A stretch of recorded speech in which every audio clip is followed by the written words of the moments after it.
World's greatest race. The fear one must confront to run 225. The heartbreak of human or mechanical failure. The joy of success. And the ultimate joy, victory. And tonight, perhaps most powerful of all, feel the anticipation of the spectacle that will unfold here tomorrow.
ESPN, the world leader in motorsports coverage, presents Speed World.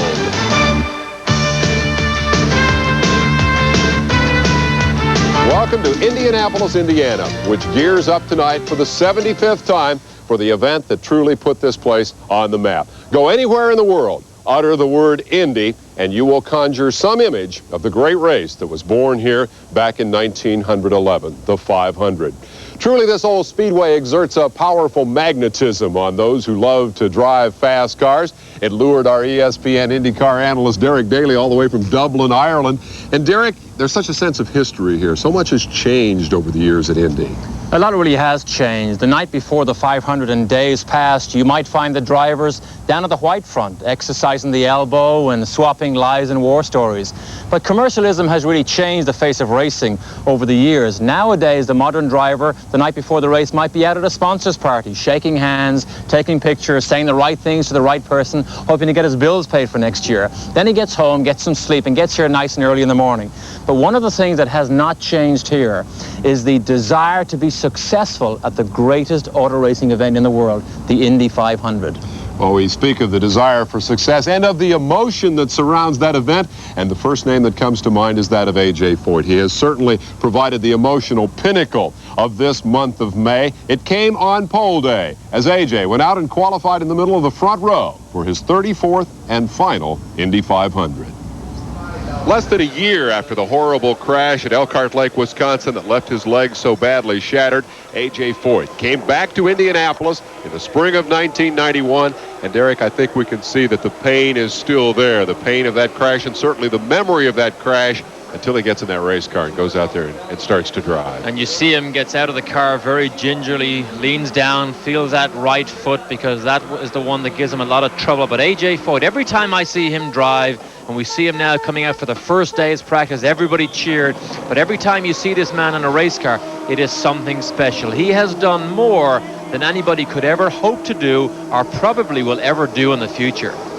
He says this is the moment that kept him inspired throughout that recovery. He lived to drive at Indy again. There are the trademark golf gloves with which he drives. I believe the rules say that they're supposed to be fire retardant. Those must be special ones that AJ buys. Well, he is the only race driver I know that does not wear the heavier fireproof uniform or gloves. Fire is one of the great hazards of racing, but yet AJ says he's tried the fireproof gloves. He doesn't like them. He doesn't have the same feel, so he has these golf gloves. He's unique in many ways. He does it his own way. Dr. Bach, the Speedway physician, cleared AJ to drive the first day of practice, much to his satisfaction. Let me take you ahead now to qualifying day. And this was a very special moment. 200,000 people on their feet, including Derek Daly. This was a very special moment right here in Speedway history because, and I'm glad I got to see it and feel it. I was in the middle of the pit lane when it was announced that AJ Foyt would take to the track to try and qualify.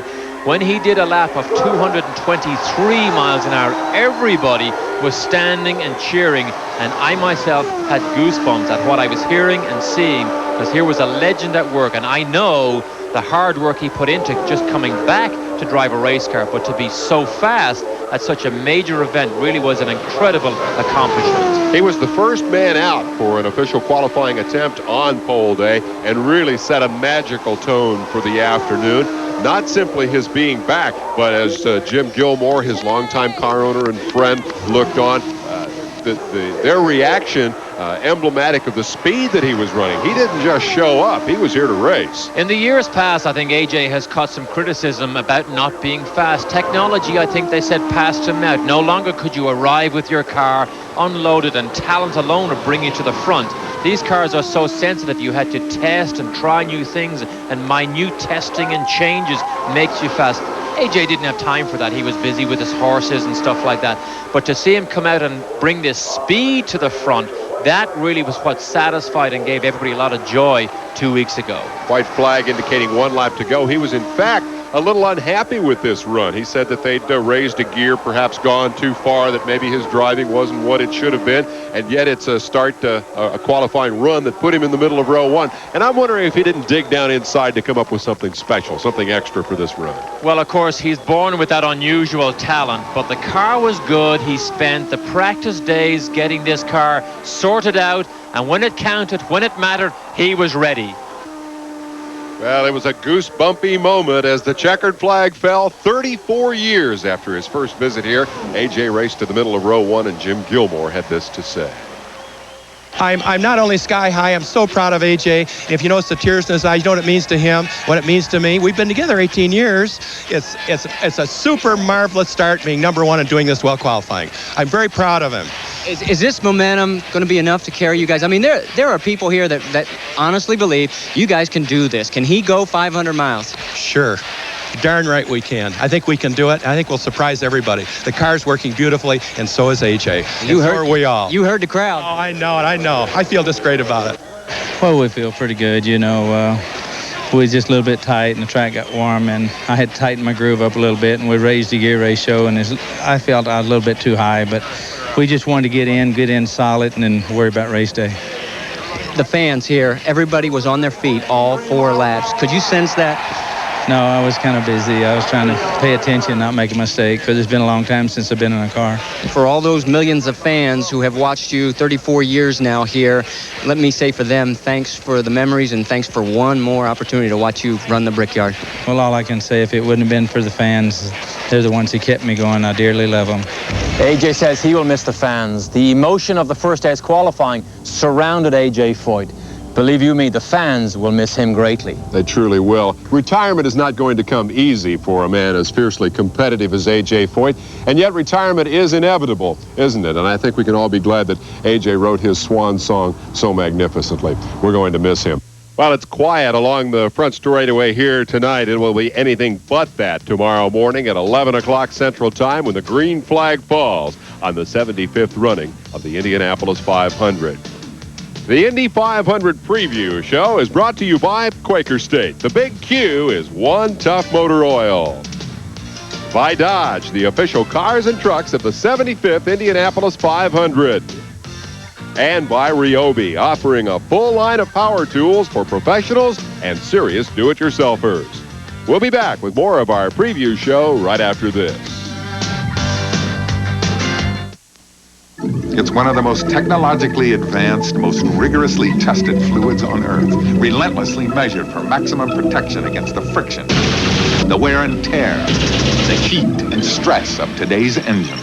It is today's Quaker State. In Europe, in Japan, in America, Quaker State quality has passed the most demanding tests automakers can throw at it. At Quaker State, we don't just say we're tough, we're tested tough. The big Q is one tough motor oil. The Dodge Spirit, the Plymouth Acclaim. Last year in consumer comparisons, 83 out of 100 people preferred the Acclaim and Spirit to Honda Accord. Both have a longer powertrain warranty than Honda, more interior room, and a driver's airbag. So what are you waiting for? A deal? All right.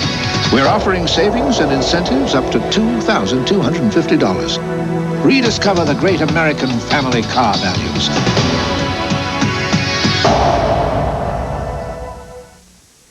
Ryobi is putting a new spin on finishing sanders. Ryobi's dual-action random orbit sander simulates the motion of hand sanding to produce extra fine finishes, yet removes stock up to 50% faster.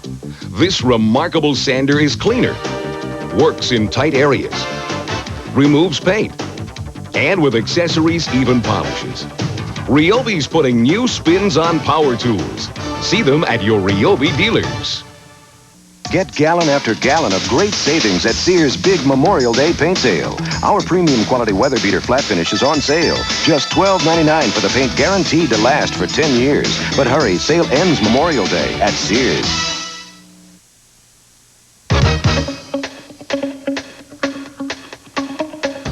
In the background, the sounds of the world's biggest pre-race party. Indianapolis is jumping on this Saturday night. We hear the word mystique bandied about a lot about this place. I think it's more than that. I think this place has a genuine magnetism that just attracts people. There really is, and if you consider the numbers, you might have 20, 30, 40,000 people here on a regular practice day. 250,000 people come to watch qualifying, and on a race day you can pack in 500,000 people. I mean, they're staggering numbers for any type of sporting event. Well, there's obviously something going on here. We're going to go back and recap for you this month of May, and we'll begin with the day they opened the gates and kicked it off, opening day. First, let the record show that the May forecast is always the same. Chance of thunderstorms. And if you don't like the weather, stick around. It'll change overnight. Didn't do anything to dampen the festivities of this Diamond Jubilee celebration, opening the track for the 75th time. Here's the Dodge Viper that will pace the race. Which I got to do some laps in with Carroll Shelby, this great legendary name. But the first man out on the racetrack again was one of the Dick Simon entries, this time driven by Scott Brayton. That's a big thing for Dick Simon. He always seeks to be first out. This is the 4th year he's done it, and we asked him why it's so important. It just kind of sets the criteria with the people that we're involved with and our sponsors and everybody, and we want ourselves to feel like we're ready to start the month out right. Well, there is the celebration of the first big victory of the month. First onto the racetrack, opening practice, which was essentially uneventful for the first week. And in fact, the opening days were the longest no-incident period for almost 20 years at the Speedway, of course, until Rick Mears hit the wall. It happened on Friday prior to pole day, and here is the videotape, a hard hit for Mears, the first time he's hit the wall at Indianapolis in his entire career here. He got out, limped away with a bruised heel, went to the hospital, was checked out and cleared. The car was not nearly so well off, but he came back 3 hours later and ran even faster. This ended the day that Friday, the horrendous crash of rookie Mark Dismore, the rookie from Greenfield, Indiana, who hit the wall a ton. Mark Dismore's injuries include a broken right wrist, a shattered right knee, multiple fractures of the left foot and ankle, and 2 broken vertebrae in his neck. He is a very lucky young man simply to be alive. And we are all left to ponder the painful irony of this, his rookie orientation interview. I remember my first grade teacher, her name was Mrs. Graston, and I remember she passed out papers one day and she wanted all of us to put down on this piece of paper what we wanted to be when we grew up. And I put race driver, and and then my dream was to race in the Indy 500, and then here I am 28 years later, and I'm pulling into the Indianapolis 500, and I'm going to get to actually get in a race car and go on the track. Racing Indy was his dream, but that dream became a nightmare 2 weeks ago yesterday. He brushed the turn 4 wall, exploded the inside wall, and then that horrendous impact at the end of the pit wall. In the hospital, he talked about the future. I don't like ending anything on a sour note, and right now I definitely hit a real sour one, so just want to get all fixed up and get Humpty Dumpty put back together again and go back out there and not repeat the mistake I made. Well, I never cease to be amazed at the resilience of the guys who drive these cars. Mark Dismore's going to race again, I think. He will, and I got to go to the hospital on Wednesday to see him, and he's in good spirits. His wife is a very strong person, good in this situation, but the doctors feel his injuries are stabilized sufficiently that they feel he can go home this weekend and maybe watch the race on television. Enjoy the show, Mark, and hurry back. We're going to be back with more from Indianapolis Motor Speedway right after this. Does the following sound familiar? Donald? I heard you all right. Just didn't catch what you said. Sound familiar? There's so much noise in this room, I can't understand what you're saying. Sound familiar? If you answered yes, then perhaps you or someone close to you has a hearing loss. Hi, I'm Eddie Albert, speaking to you for Beltone, the hearing care professionals.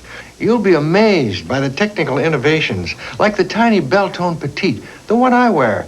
So if someone you know can hear, but has trouble distinguishing words, or if they've been told they have nerve deafness, call Beltone.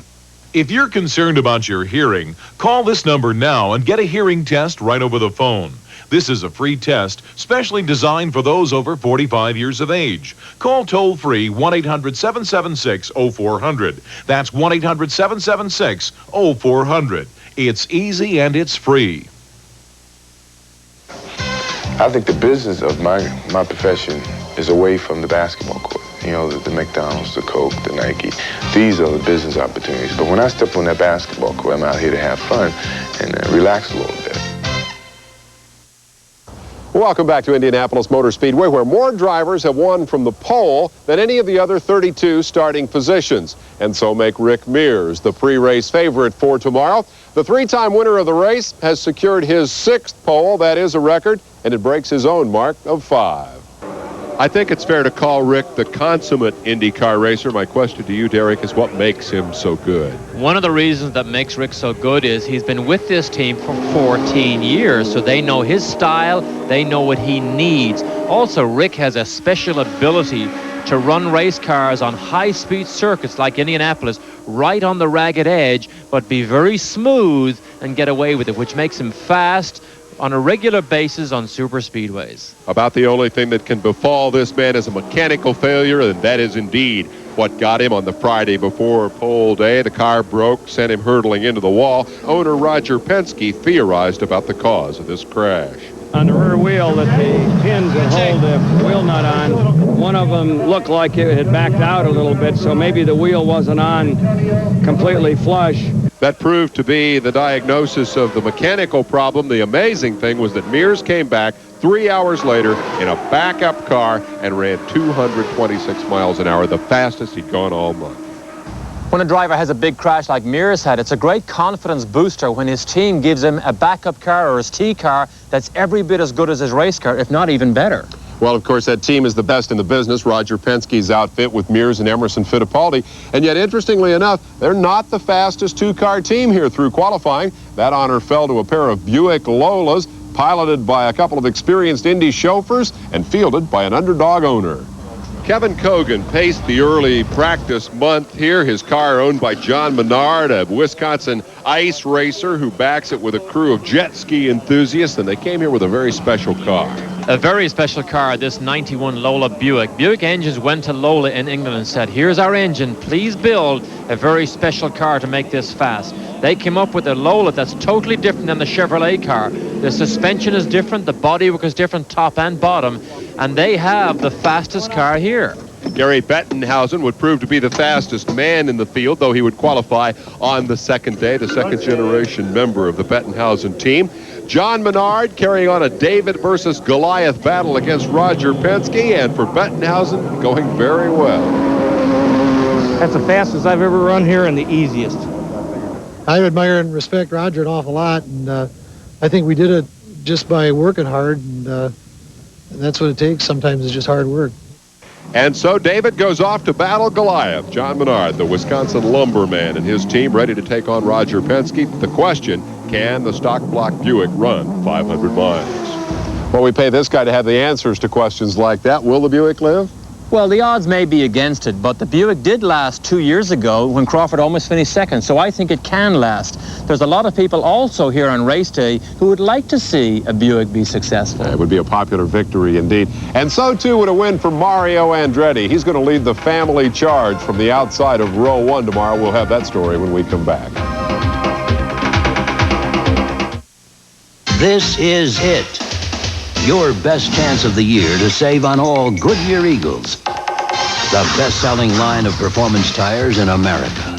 Celebrate Goodyear's 20 consecutive victories at the Indy 500 and save money because all Goodyear Eagles are on sale now, but only until June 1st at participating Goodyear retailers. That's why we say the best tires in the world have Goodyear written all over them. Tastes like a beer, cause it should, cause it's brewed like a beer, of course it's good. Working out or working late, when you're thirsting for a break, let's be perfectly clear, it's what beer drinkers drink when they're not drinking beer. O'Doul's. O'Doul's, the brew from Anheuser-Busch, with the alcohol naturally removed for real beer taste and only 70 calories. Anytime, anywhere, it's what beer drinkers drink when they're not drinking beer. O'Doul's. Lou Diamond Phillips is Mitchell Osgood. To write the perfect thriller, Tell me that this is fiction. he entered the mind of a murderer. Help me get this nightmare behind me. Only now, he can't get out. What are you doing? It's too late. Ambition, rated R. Starts Friday, May 31st at theaters everywhere. The garage area at Indianapolis is known as Gasoline Alley, but this little corner has been renamed in 1991. This is Andretti Alley. No fewer than 10 cars being prepared for members of this famous racing clan. That's Mario's machine, but just down the way, 9 more cars for his sons, Michael and Jeff, and nephew John. They're ready to play Family Feud at 225 miles an hour. I think that's the competitive spirit should be in all of us. Otherwise, we don't belong in a game. There's rivalry, it's friendly rivalry. You know, we all want to do the best for ourselves, and that's fair enough.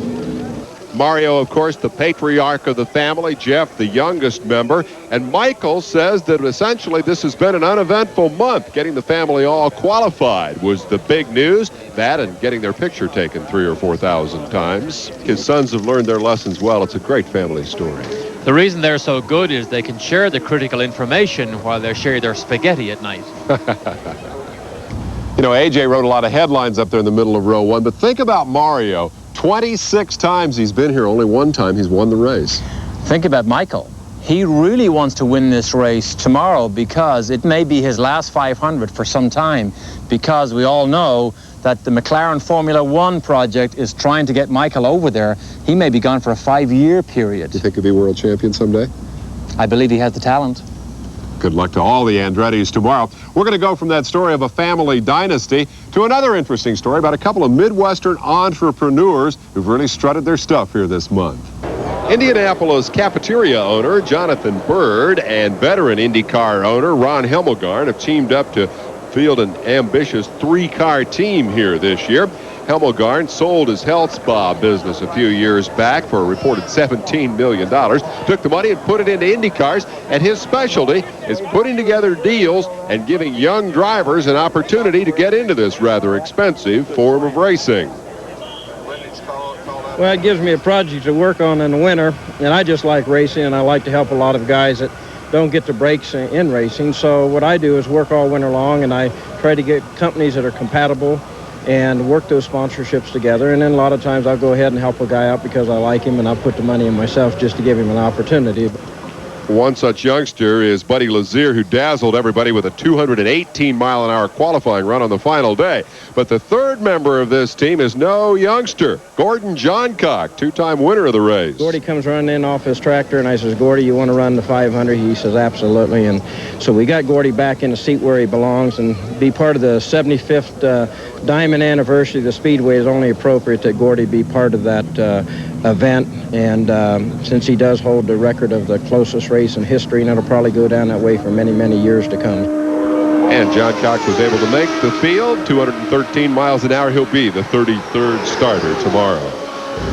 Gordy Johncock aside, we do need car owners who will help promote new young drivers into this sport. True enough, and we need to take a break right now from Indianapolis Motor Speedway. We'll be back with more after this.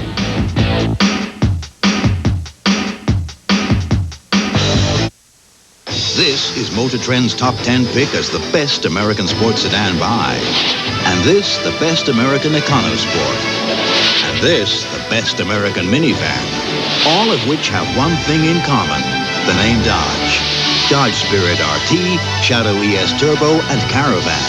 Joined by yet a fourth top 10 selection, the 300 horsepower Dodge Stealth RT Twin Turbo. Now, get up to $1,500 cash back on select Dodge cars. If only your tires could talk. It's so tiring. He babies the car, then abuses me with messy vinyl cleaner. Hey, I'm rubber. No-touch tire care. Ooh, nice foam. Introducing No Touch Tire Care, the first product to clean, shine, and protect tires in one easy step. No scrubbing, no dirty rags, no mess. Yeah, clean and shiny. Oh no, bad doggy, go away. Treat your tires right with new No Touch Tire Care. Live, Top Rank Boxing on ESPN. The place where fighters have stepped into the ring as unknowns, made the right connection, and emerged as champions. You gotta knock them out the winces, all right? Olympian Todd Foster, ready to battle Tommy Hanks. Scotty the Bulldog Olsen, one of boxing's most exciting young fighters, meets Ramon Solis. All on Top Rank Boxing, Thursday, live on ESPN.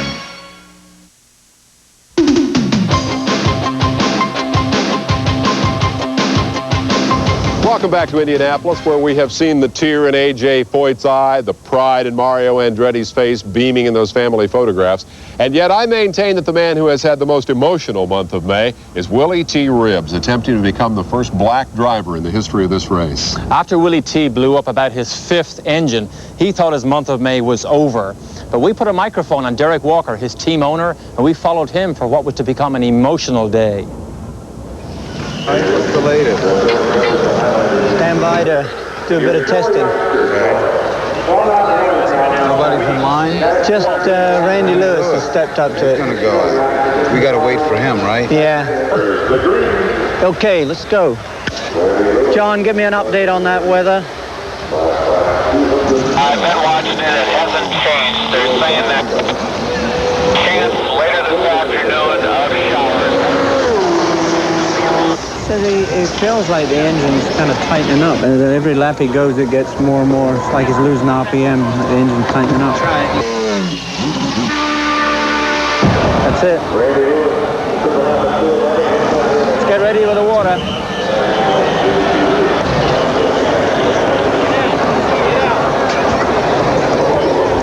It's okay, it's okay, it's okay.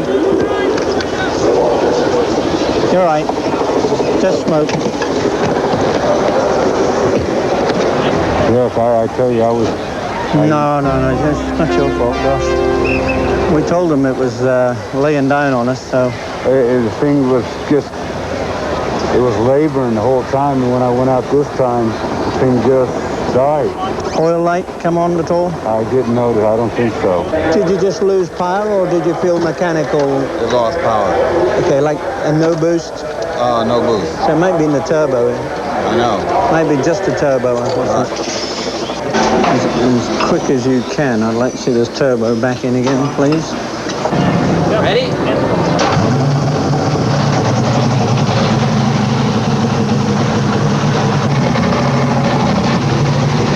Good job. Another one. You still got a couple of hours. You the chassis there, you know, it's just getting back on schedule. All right.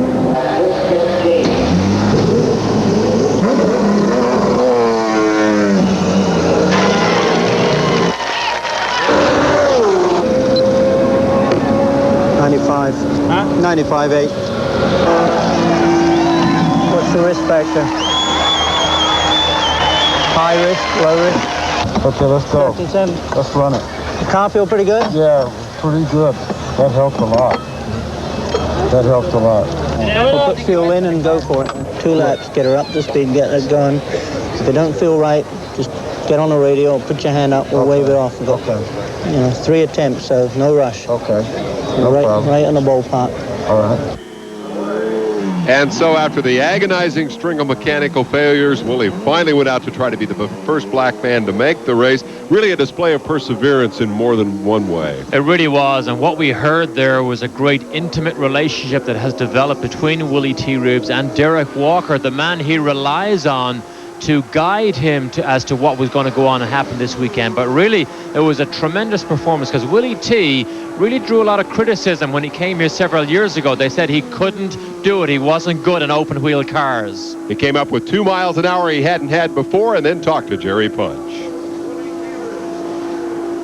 Hey, what about that turbo, eh? Were you surprised at the speed? 218. Not really. Willie said he had some more in hand, and I believe him. Outstanding. Congratulations. Thanks. Well, it might well have been Brotherhood Week here at the Speedway with the predominantly white crowd on its feet to cheer the first black qualifier in the history of the race. For Willie's part, he did his best to make it sound like another day at work. When I got in the car, I felt good.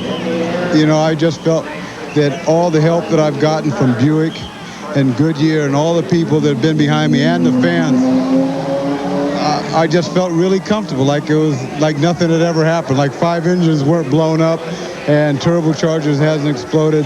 I felt wonderful. It's just all in a day's work. I want to thank Derek Walker and Bill Cosby and Tim Wardrop and my whole team, Buddy, Lou, Lori, everybody. Dan, thank you. And thank everybody for being here. One of the things I will always remember, and many people will remember, just the emotion that Willie T showed when he qualified for this great event. It was a magical moment. He has our congratulations. He is one of 5 rookies who will start the race tomorrow. The fastest is Mike Groff from the outside of row 6, dreaming of being Rookie of the Year. Well, that's definitely a goal that we've set. I have for myself, and it'd be a real good bonus for the team also.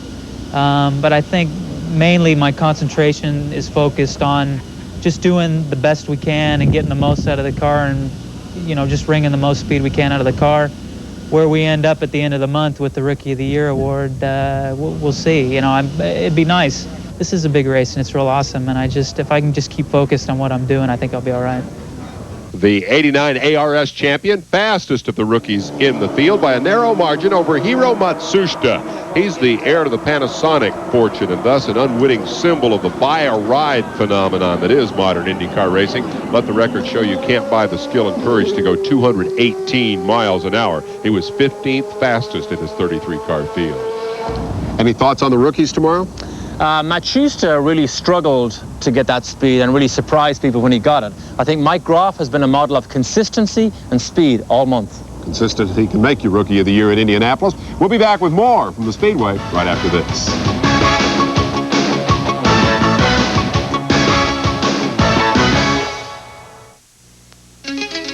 Now there's a new force in the cordless power tool market.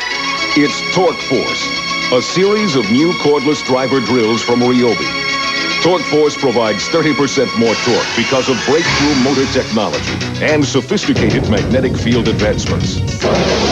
Torque Force drills holes faster, drives longer screws, and works harder and longer between charges. Torque Force, another workaholic from Ryobi. What do you call a car that out-accelerates a Ferrari Testarossa or Lotus Esprit? Out-corners a Porsche Carrera.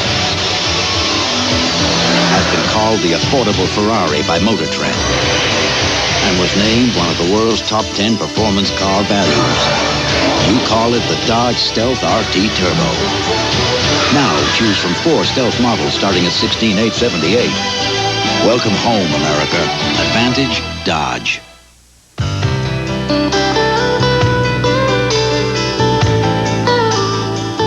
All of these championship-winning drivers have one thing in common: Goodyear Racing Eagles. The race-winning technology that's found in the Goodyear Racing Eagles can also be found in the world's best-selling line of high-performance street tires, Goodyear Eagle Street Radials. The champions know, and it's why we say the best tires in the world have Goodyear written all over them. Get gallon after gallon of great savings at Sears' big Memorial Day paint sale. Our premium quality weather beater flat finish is on sale. Just $12.99 for the paint, guaranteed to last for 10 years. But hurry, sale ends Memorial Day at Sears. Welcome back to Indianapolis Motor Speedway. We've touched on several of the more dramatic of our qualifying stories here. Let's go back now for an overview of how the 33-car field was selected with Gary Lee. As we look at some of the drivers in this year's field, remember A.J. Foyt was the first to qualify. This is 34th in what he calls his final appearance at the Brickyard. He'll start from the middle of row 1 at 222.443. A disappointing qualification run for Jimmy Crawford. He's been fast all month in the Quaker State Lola Buick, but he'll start from the middle of row 3 at 218.9. Mario Andretti, the winner here in 1969, with perhaps his best chance for another victory in the Kmart Haviland Lola Chevrolet. He starts outside the front row. Last year's Rookie of the Year, Formula One veteran Eddie Cheever, inside row 4, the starting position for this Lola Chevrolet. Bobby Rahal won here back in 1986. He'll start inside row 2 in the Craco STP Lola Chevy. Scott Brayton in the Amway Lola, inside third row starting position for this youngster out of Michigan, an average of 218.627. Midget champion Stan Fox for Hemmelgarn Bird. He qualified at 219.501, the Cara Lola, the power plant of Buick. The pleasant surprise, the second day of qualifying, Gary Bettenhausen, the quickest in this year's field. The Glidden Paint Lola Buick, 224.568. He starts in row 5. Also in row 5, the winner here 2 years ago, Emerson Fittipaldi, the Marlboro Penske Chevy, 223.064. Another quick Lola Buick, Kevin Cogan will start inside row 6. He qualified at 222.844. John Paul Jr., a year-old Lola with Buick Power. He starts inside row 9, 217.9. The first weekend of qualifying, Roberto Guerrero did not have a car, but he took over the backup of Danny Sullivan, a Lola Alpha. He qualified at 214.027. And the first driver from Japan to make the race, Hiro Matsushita, qualifies outside row 8 at 218.141, the Panasonic Lola Buick. A crash in practice broke the leg of Dominic Dobson. The crew put the backup car together. He drove with a special brace. He qualifies for outside row 10 at 215.326. Two-time winner Gordon Johncock was on the farm near Hastings, Michigan when he got the call to come and qualify the Hemmelgarn Bird car outside row 11 at 213.8. A last day qualifier. The Rookie of the Year back in 1974, Dwayne Poncho Carter starts from the middle of row 11 at 214.012. Well, thank you very much, Gary. You know, Derek, I don't think, with the possible exception of Willie Ribbs, that anybody struggled any more to get into this race than Randy Lewis and Dominic Dobson. Let's review their stories. For Californian Randy Lewis, the problems began on pole day. He went out immediately after A.J. Foyt. He was every bit as spectacular, but in a much different sense. Lewis was in all sorts of trouble just on the warm-up lap. He brushed the wall coming off turn 4, about to take the green flag, looked in his rear-view mirror down the front straight, knew there was something wrong, and then apparently something broke as he was halfway through turn 1. Bangs the outside wall very, very hard, destroys the car. So Lewis's first attempt to qualify was a disaster. We fast forward to the next day, and Dominic Dobson in the short chute between turn 3 and 4, smacking the outside wall, heavy damage to the car, and he also sustained injury to his left femur. It was a hyperextension type of an injury, but the good news is Dominic was back at the racetrack within 2 or 3 hours after the mishap and brought along his own medical prognosis for the rest of the week. Dr. Terry Trammell and, the group here, they're going to take a look at it tomorrow morning. And if he can and he's comfortable that it's stabilized, he's going to have them build a carbon brace, which will allow me to bend my knee so I can get in and out of the car and all, but it'll keep it immobilized in terms of laterally. So, we'll see how that goes, and I'll get out in the car probably Thursday morning. That actually went very well, and Dobson was able to resume his practice schedule. For Lewis, the problems continued on the final day of qualifying. A blown engine in a backup car that was originally intended for Paul Tracy, and that put them into the real thrash. Dick Simon came up with a Cosworth engine. A deal was struck. The power plant went in literally at the 11th hour, and Randy Lewis put that car in the show as he became the final qualifier for the race. And Dominic Dobson, oh yeah, he made it in with no sweat on the final day of qualifying as well to join that 33-car field. Well, Lewis and Dobson filled the field at the end of qualifying, and when we come back, we're going to review the entire 33 starters.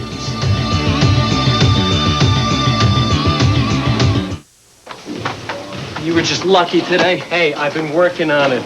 You know how I hate to lose. You know what else? I hate losing my hair. Me too. That's why I did something about it. I called up John. They sent me a brochure. I went to see my doctor. It was definitely a smart move. Now I feel great. I think I still have it. Upjohn even sent me $10 after I saw my doctor. Here it is. Only your doctor has hair loss treatment programs proven to work. To receive your $10 certificate, names of doctors in your area who can recommend what's best for you, and a free brochure describing your options, call 1-800-677-3339. Not bad. Maybe I'll call him. What do you mean, maybe? Come on, there's the number. Go do it. All right. I'll call. For your $10 certificate, simply call toll-free 1-800-677-3339. Because the sooner you act, the sooner you could see results. So call right now. We're back at Indy, where for some time this month there was concern that they would even be able to fill this field. Indeed, we have ended up with 33 cars, and it's quite a field indeed. And as it's turned out, it's the fastest field in history. It's the first time ever a Japanese driver qualified, and the first black driver ever to qualify here. Let's take a look at the starting lineup.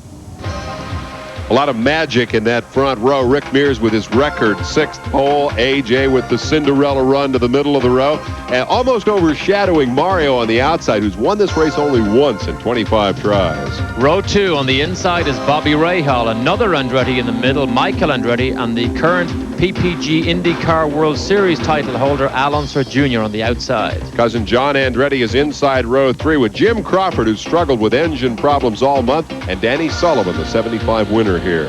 Row 4 on the inside, Eddie Cheever. Practiced quicker than he qualified. Jeff Andretti, and on the outside, a good performance, Scott Goodyear. A lot of speed in row 5. Gary Bettenhausen, the fastest qualifier, though he did it on the second day. And then former winners, Ari Leyendyke from last year and Emerson Fittipaldi from 2 years ago. Row 6 on the inside, Bettenhausen's teammate Kevin Cogan, Stan Fox, another Lola Buick, and on the outside, the fastest rookie, Mike Groff. We go to row 7, where we find Scott Brayton, first man out onto the racetrack, but inside row 7 in qualifying, second member of the Bettenhausen family, and Bernard Jourdain in an A.J. Foyt car. Row 8, Jeff Brabham in the middle, Buddy Lazier, spectacular in qualifying, and Hiro Matsushita, the first Japanese to qualify at Indianapolis. John Paul Jr. continues his comeback from the inside of row 9 with the flying Finn Tero Palmroth and the struggling Scott Pruitt. Row 10, Roberto Guerrero, the second Alfa Romeo, Willie T. Ribbs, the first black man to qualify at Indy, and on the outside, the injured Dominic Dobson. And out back, Randy Lewis, Pancho Carter, and Gordon Johncock, the two-time winner, rounding out the field. For the record, that is also the most expensive field of 33 cars ever to take the flag here. That has been an issue of some controversy this month. We'll have a little more on that later on. And one of the reasons for the expense of the modern-day Indy car is the high-tech computers these cars now carry. Our Gary Lee got to take a closer look at what they are and what they do. The modern-day Indy car is more than just a sleek mechanical machine. It has evolved into an extremely high-tech proving ground for the most advanced electronics available today. The brain of the modern-day IndyCar engine is a computer called the Engine Control Module, or ECM. The ECM is the most important part of the electronic fuel management system, the system that allows cars to get the most mileage out of the fuel they burn. The ECM reads and processes data from numerous sensors on the car that instructs the engine to change fuel intake and ignition timing for peak performance. The same technology can be found on modern-day passenger cars. The ECM also relays data to the LCD digital dashboard display. The display reads those inputs from remote sensors and provides the driver with vital performance information in an easy-to-read format. Traveling at more than 200 miles per hour, there's little time to decipher gauges. The readouts can include speed, oil pressure and temperature, remaining fuel, and boost pressure. If engine performance reaches a danger level, the display will flash a warning to the driver. Indy cars have the capability to store performance data in the ECM, which is an important way to help set up a car. After a run, the crew can hook up a computer to the car, extract the data, and based on what they see, they can fine-tune the engine or the chassis for the desired results. Even during a race, real-time telemetry information can be transmitted back to the pits so that pit stops can be scheduled more precisely. Two-way radios are still a vital way to keep both the driver and crew informed of the car's performance. The driver has a specially designed helmet with both a microphone and earpieces built in for easy communication with the pit crew. Another important electronic device is the timing and scoring transmitter. This device, provided by the Speedway, transmits lap information to the track tower. This is the most precise way of scoring the 33 cars in the race. The Speedway began as a testing ground for automobiles, and it still shares in the advances made in the cars we buy from the local dealer. Well, thank you very much, Gary. When we come back, we're going to go to the gurus for some expert predictions on tomorrow's 500, and we're going to talk to Speedway President Tony George. Stay with us. Brett Bodine, one tough driver, talks about Quaker State, one tough motor oil. At North Wilkesboro, that Carolina asphalt was hot enough to fry our King Racing Buick. Our engine was running hot, 240 degrees, and I had to keep pushing it over 8,000 RPM. Now that's when you start worrying about your oil's viscosity breaking down. But when the going got tough, the same Quaker State you can buy right off the shelf was tough enough to get me to the finish line first. Quaker State is one tough motor oil. You still think you're the greatest cat burglar that ever lived? Hudson Hawk was planning to go straight. I wouldn't even tape a Mets game without the express written consent of Major League Baseball. But the CIA... The CIA what? The Vatican... Catholic girls are scary. And the filthy rich... Yikes. Had plans of their own. This is not turning out to be a very good night. Bruce Willis, Hudson Hawk. This is not what you think. Well, maybe it is. Rated R. Now playing at a theater near you. The new M&M boys, Moss and Mattingly, lead the Yankees. Boston's Killer Bees, Boggs and Brunansky power the Red Sox. Old rivals meet when the Red Sox face the Yankees, leading off an ESPN Memorial Day tripleheader.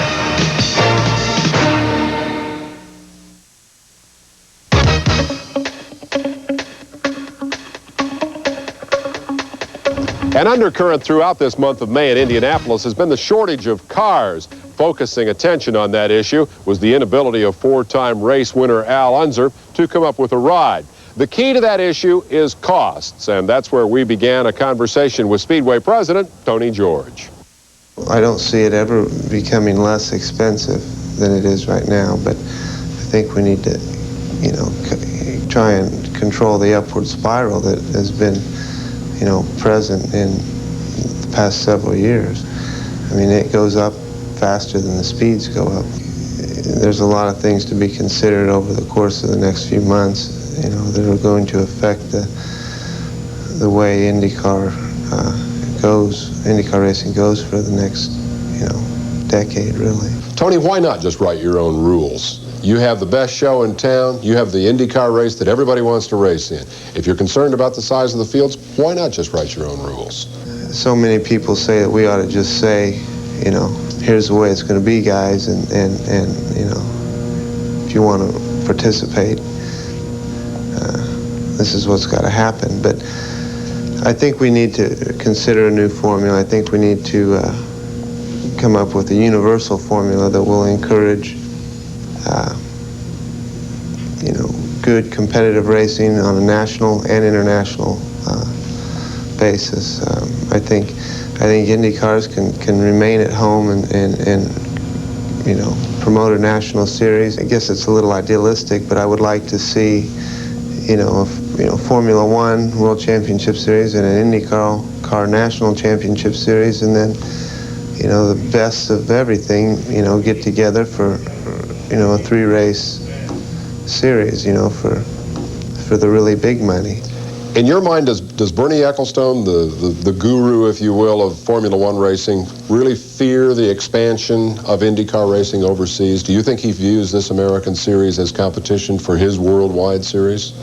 I'm not taking anything away from Formula One drivers. I think they have many of the world's greatest drivers within their ranks, but I also feel very strongly that nothing can be taken away from this series. It's the competitive level and the drivers who participate. I think we obviously have a number of world-class drivers right here, and so it is a threat to them, I think, right now. But one subject of a lot of speculation has been, where does AJ fit into the Speedway plans in the future? Has there been any talk about that? I don't know. I told him he ought to go to work as a technical director at USAC, but he won't do that. Really hasn't been discussed. I mean, everybody speculates as to what type of position we may offer him or he may accept or whatnot, but I think he'll just be, as he's always been, a valuable confidant and friend, and someone I can talk to and get feedback from. I certainly don't agree with everything he does and says, and so let me put you on the spot for a prediction. Who do you think is going to win this year's race? I'd like to see Ari repeat. I'd like to see AJ win a 5th. I'd like to see Mario win a 2nd. I'd like to see Rick win a 4th. Well, that was a very non-committal political answer from the president, but let's see what the so-called experts say.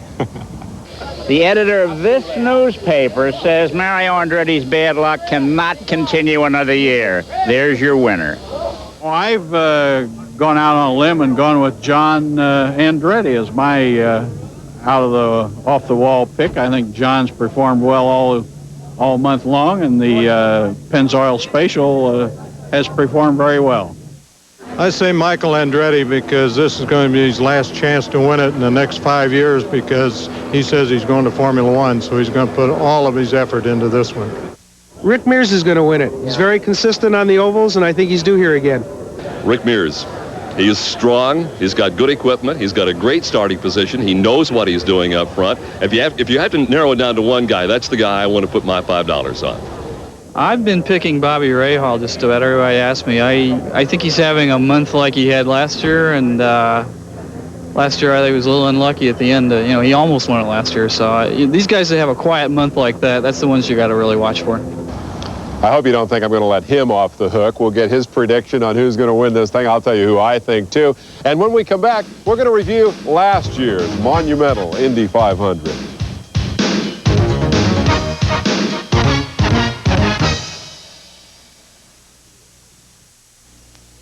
Dodge Shadow America and Plymouth Sundance America not only have a more powerful engine and more room than the Honda Civic, they're the lowest priced cars in the world with an airbag. And now, there's a low monthly price for first-time buyers and additional factory-to-dealer incentives that could save you even more. At about $4.50 a day, that's less than you spend on lunch. Maybe it's time you rediscovered American values you can really sink your teeth into. Tastes like a beer, cause it should, cause it's brewed like a beer. Of course it's good. Working out or working late, when you're thirsting for a break. Let's be perfectly clear, it's what beer drinkers drink when they're not drinking beer. O'Doul's. O'Doul's, the brew from Anheuser-Busch, with the alcohol naturally removed for real beer taste and only 70 calories. Anytime, anywhere, it's what beer drinkers drink when they're not drinking beer. O'Doul's.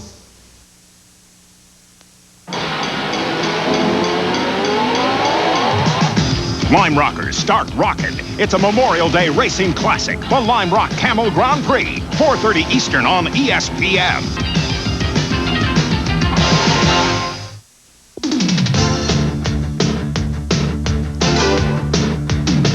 The darkness before the dawn, the quiet before the storm, here at Indianapolis Motor Speedway on the eve of the 75th running of the greatest spectacle in racing. The Indy 500 preview show has been brought to you by Dodge, the official cars and trucks of the 75th Indianapolis 500.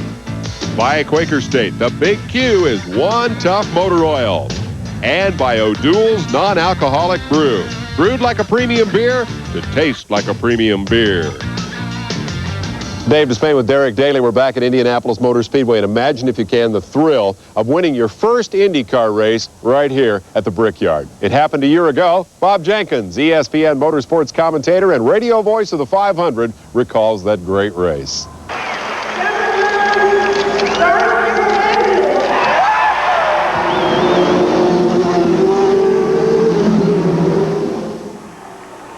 After the parade and pace laps, the first thing to be decided was who would lead into turn number 1. I had on the left in front of me was Rick and Emerson, and then behind me I saw Andretti, and then Rahal was tucked in there, and you still have to focus on turn 1, so you really are doing a lot of eye work in that first dash to the first corner. It was very close pack going into turn 1. Fittipaldi was the leader of that pack and set a blistering pace. At 275 miles, Ari settled into third behind Fittipaldi and Rahal. As impregnable as Fittipaldi seemed this day, lightning struck on lap 135. Tire problems forced him to pit under the green as Rahal and Lyondike streaked past. At 350 miles, Rahal was still in charge with Lyondike, Fittipaldi, and Unser Jr. as his only challengers. Fittipaldi made a second green flag stop for tires on the 153rd lap, effectively ending his bid. On lap number 162, the Flying Dutchman turned a lap of 222.574, equaling the fastest of the race. And he was reeling in Rahal to challenge for the lead of the Indianapolis 500. When I got to Bobby, we got to Scott Goodyear with the Mackenzie car, and went through turn 2, and I could see Bobby was held up a little bit. And coming out of 1, I kind of lifted off and then got on it and timed it right. Would I come off the corner, I'd be right behind either Bobby or Scott Goodyear. So I drafted Goodyear, then I went out and by and drafted Bobby, and then I went by in turn 2. So I picked up a lot of momentum from Goodyear first and then Bobby. So that, but that was all timed that way. As the laps wound down, Rahal was still in contention, and the crowd followed the two gladiators as their every move played a part in the drama. Lyondike stepped up the pace and began to see a diminishing vision of Rahal in his mirrors. It came down to one final lap to make Ari's mark in history. I was kind of screaming in my helmet, you know, like, yeah, you know, real loud, just to myself. And just kind of shook my hand up in the air, just kind of out of relief or something. But it was a great feeling that I won an IndyCar race finally, and to do it in Indianapolis was, you know, was double feast. It was a spectacular pass for the lead, a great win for Ari Lyondike, and really this month has been very, very similar in many ways. We sent Gary Lee off to drag Ari away from the autograph seekers and see if he's going to be able to repeat tomorrow. I really have a lot of confidence in this crew, this new team put together, Uno Granatelli with Peter Parrott and Morris Nunn. We've done a great job this month. It seems to have gone even smoother than last year. But yeah, we're third quickest in the field, except we're starting on the 5th row, which is a little bit of a setback, but I'm not too worried about it. But things have gone really smooth, and I think we can win again. But you know, you always need just a little bit of luck. Well, Gary Lee has joined us now as the party continues in the background. We got about a minute to pick our winners for tomorrow. Who do you like? Somebody from row number 5. Ari Lyondike has been fast and consistent all month. The team's on a roll. They won the last IndyCar outing at Phoenix. But I also like Gary Bettenhausen, the best equipment of his career. He also has the racing savvy, and if he has that much luck, he can stick it in victory lane. He's due for that much luck. Derek Daly, your pick. One vote here for Lyondike. I would have to say another vote for Lyondike and Vince Granatelli's Lola, because in race trim, he has been the fastest on a very consistent basis. But if I was to pick somebody who I think can run in the top 3, John Andretti. That's a surprising pick. I think that if you want to just cover the field, pick any Andretti. There are enough of them here. Sentimental choice would certainly be Foyt, but the winner of this race will be Rick Mears, the Oval Meister, from the pole for his 4th Indy 500 win. We got to clear out of here. Gary and I heading across town to Indianapolis Raceway Park for Saturday Night Thunder in an hour. Bob Jenkins is next with 75 years at the 500. For Derek Daly and Gary Lee, thank you all so much for being here. I'm Dave Despain. So long from Indianapolis Motor Speedway.